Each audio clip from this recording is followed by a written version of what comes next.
Neil, how are you, buddy? Yes. Thank you for joining us. I'd like to start with the NBA draft, if you're good with that. The NBA draft's always fun to watch, always exciting. There is, I don't think, any real intrigue in the top 2 picks, but then there's pretty damn wide open. Mm-hmm. Yeah, I mean, Cooper Flagg has been the number 1 pick for quite a while. Dylan Harper probably goes number 2, and then who knows what's going to happen. I think that these are the best type of drafts where, it leaves a little bit open for some chaos. There it is. There we go. Now I feel better. Now I can dial in. But I think, locally here to see what Washington gets, and I'm not saying select, see what they get at number 6, because we're really not sure who's going to go in the 3, 4, and 5 slots. When you look at Ace Bailey, who has turned into the most intriguing guy in this draft, you can dive into whether you would draft him or not in terms of some of the other concerns. But if he's there at 6, I'm curious if the Wizards take him, being someone who's so analytically dialed in, Neil, do you think his game translates in terms of how much he loves to shoot the mid-range jumper? Do you think he can extend that out to the three-point line, or do you think that's something that, even though that's where he lives, that'll work just fine in the NBA as well? Well, I think Kevin Durant has taught us that you can, if you're really good at the mid-range shot, you can take the mid-range shot. Analytically speaking, it's not the most efficient, but that's a broad stroke brush. Mm-hmm. And there's certainly players that can probably make it work. And, I think when you have a talent like his, some people are arguing that he should go number 2. So I think to be able to get that at number 6 is going to be interesting. But, he's not afraid to shoot the ball. He can, he's really good at. I think what we'll see what translates is not necessarily his mid-range jumper, but he takes a lot of contested 2s, and a contested shot in the NCAA versus the NBA is very, very different. So that to me is really what I'm going to be looking at. But he's a good athlete. He can make some blocks. He can dunk. He can get to the rim. He's a good rebounder. He lacks a little bit of polish off the dribble, but, again, it's a college kid coming into the NBA, and the Wizards aren't in contention necessarily, so he's got plenty of time to learn. Who's your favorite pick in the draft? Like, if they obviously Flagg and I think Harper are gone, who would you want them to get at 6? Do you have a favorite? I think Bailey's the guy. I mean, I think Bailey makes a lot of sense. Maybe Trey Johnson, but the guard position I think is in a different state now with the Wizards after the trade. So I think getting a forward that can mesh with a guy like Alex Sarr, and then you have Bob Carrington probably gets a little bit of a bigger role after the trade. So I think a talented forward makes sense. I'm not convinced Ace Bailey is going to be there.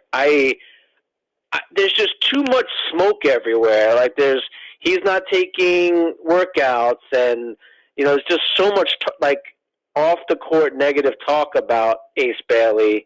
I don't know if he'll be there at 6, but if he is, I think it makes a lot of sense for Washington to take him. You're feeling a zag here, Greenberg? Are there odds on that? I do wonder if he keeps turning down invites everywhere, maybe he has, you know what I mean? Like maybe he has some assurance that the rest of us are unaware of. Well, what if that's the Wiz? Maybe. He certainly might, but also I believe nothing during draft season.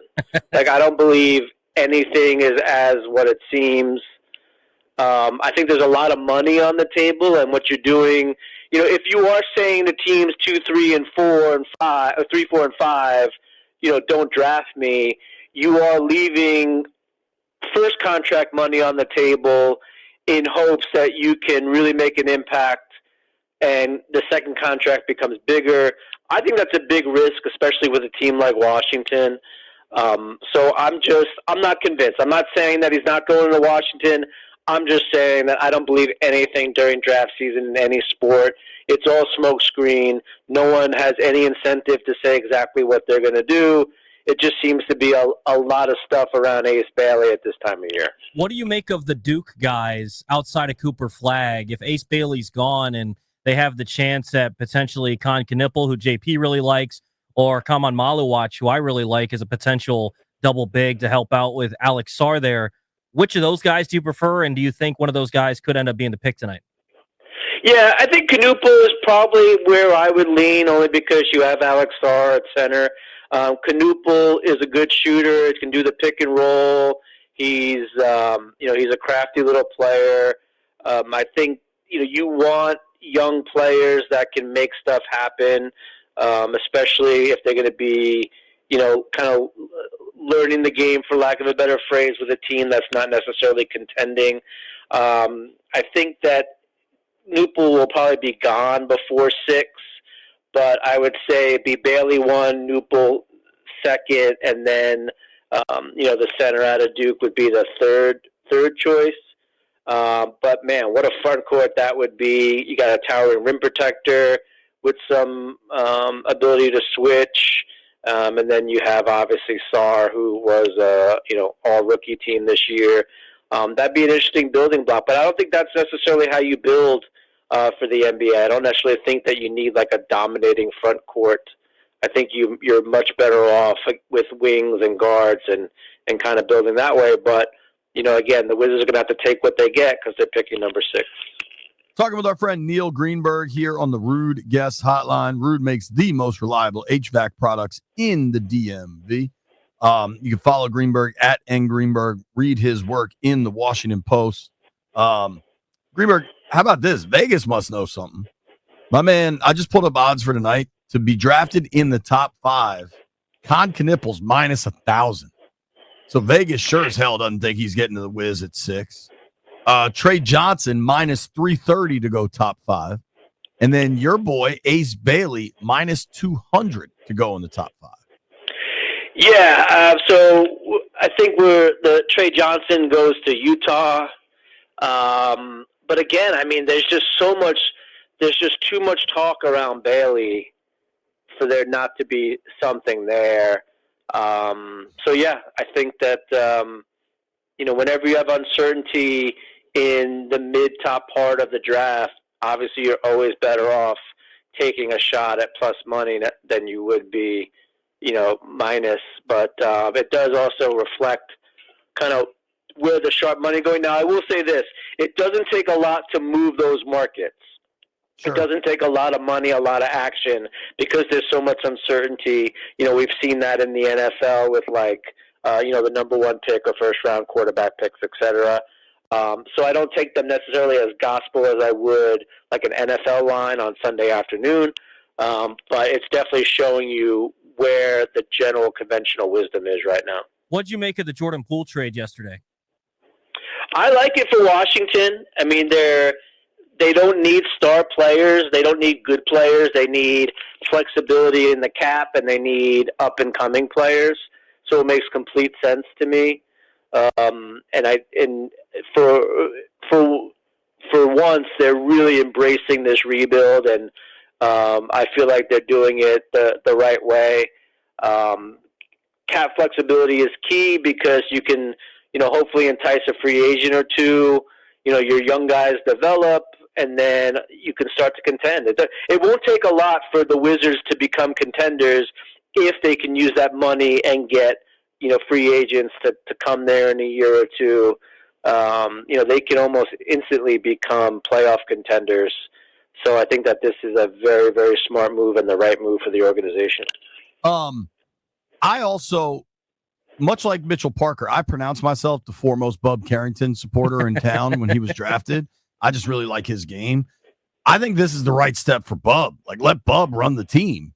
And Poole was just such a, not in a bad way, but just such a me first kind of gunner that, like, I think not. I don't want to say addition by subtraction because I don't think they're like better, but I think it's better for these kids to develop without Jordan Poole around. And much like Eric Bickle got mad when everybody was calling Eric Bieniemy EB, I at least got confused when I was watching Wizards broadcasts and they would say JP. Well, I always thought they were talking about you. Yeah. That was just my default. Well, I knew they weren't when he said JP nails it from deep. There's no chance that's JP Finlay. You don't know about my 3-point shooting prowess in high school. But yeah, I think that this is, and this is what I mean about, clearing the decks a little bit, seeing what they have in the young players.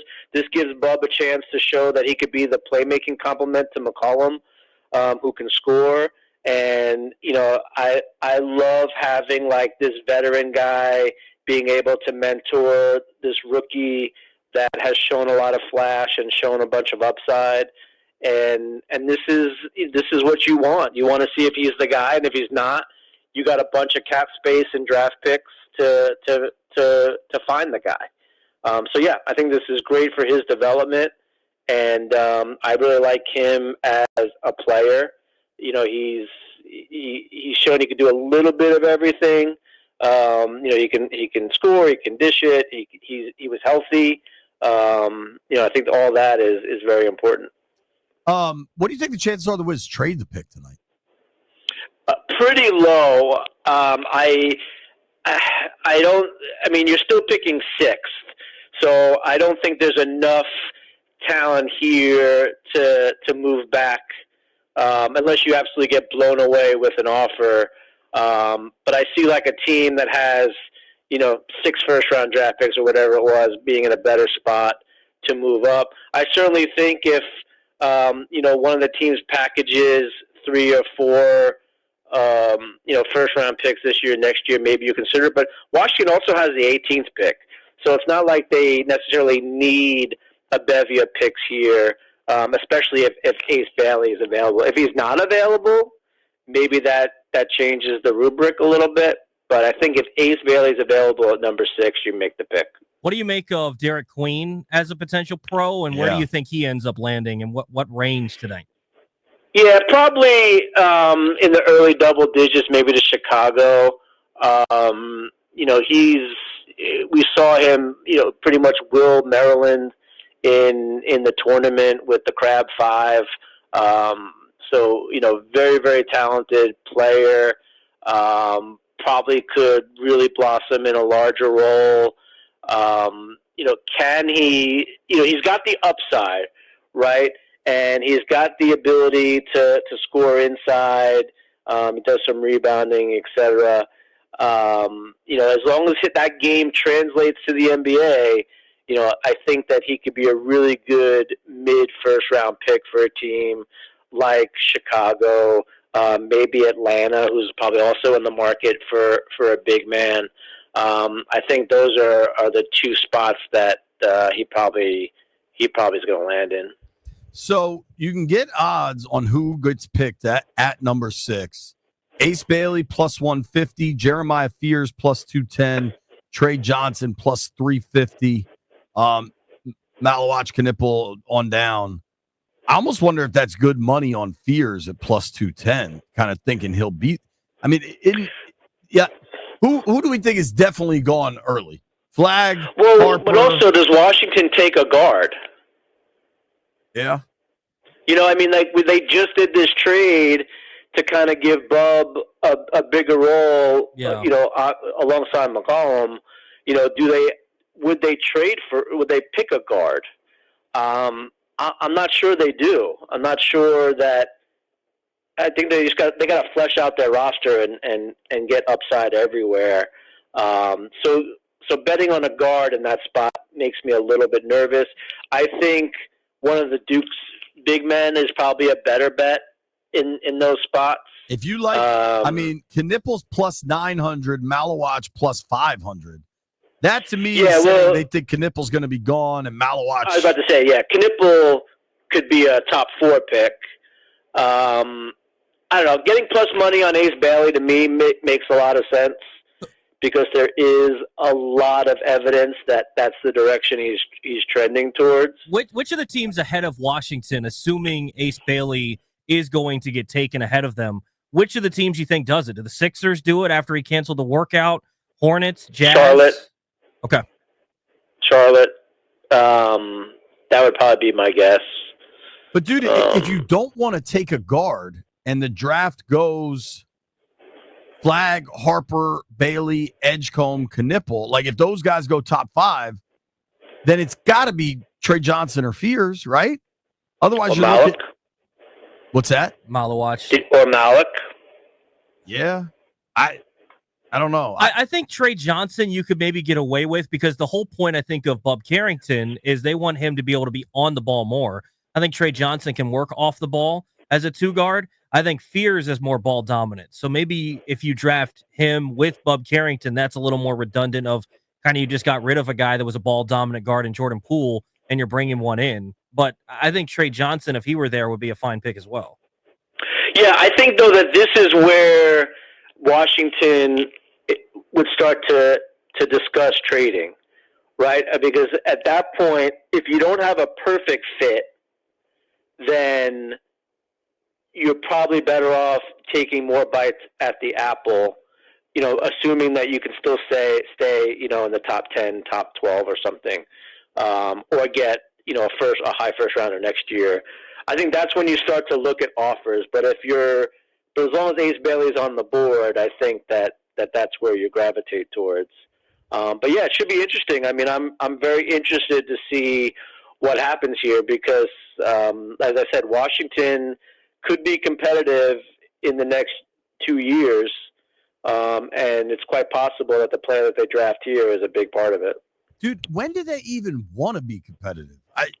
I almost wonder. Well, if probably it's like when Giannis becomes a free agent, right? Like that to me is the first window if you're clearing some space, to see if you can lure a guy like that into the building, because that makes you legitimate right away. Other people probably want to come here. So we got good you Greek food. St. Sophia's has that big ass Greek fest every fall. Neil, it feels I'm like sure they deliver too. They need maybe there's like more options at Capital One Arena. Yeah. Yeah. So I think that that's what you have to look for. You have to take that shot and then see where you're going. If for some reason a player like that doesn't want to play here, well then you got to reassess and figure out how you're going to grow this thing. Are you going to go maybe like the OKC route where you just get lucky and have all your young talent develop and peak at the same time. Plus you have a bunch of draft picks waiting in the wings. But that would be my guess is that you build this young core and then you get 1 or 2 free agents that can really take you over the top. It feels like they need that star. I mean, you were kind of just alluding to it. What do you think is the most likely way, regardless of if it's 2 years, 5 years down the line, what do you think the most likely way is for the Wizards to get that star? Is it going to be through free agency? Do they build a team appealing enough to go get one of these guys? Is it just going to have to be through the draft? Or do you think they could trade for a guy down the line? I think that they will develop some talent through the draft and then spend money in free agency. I think that that's the path that we're going because that's the quickest path.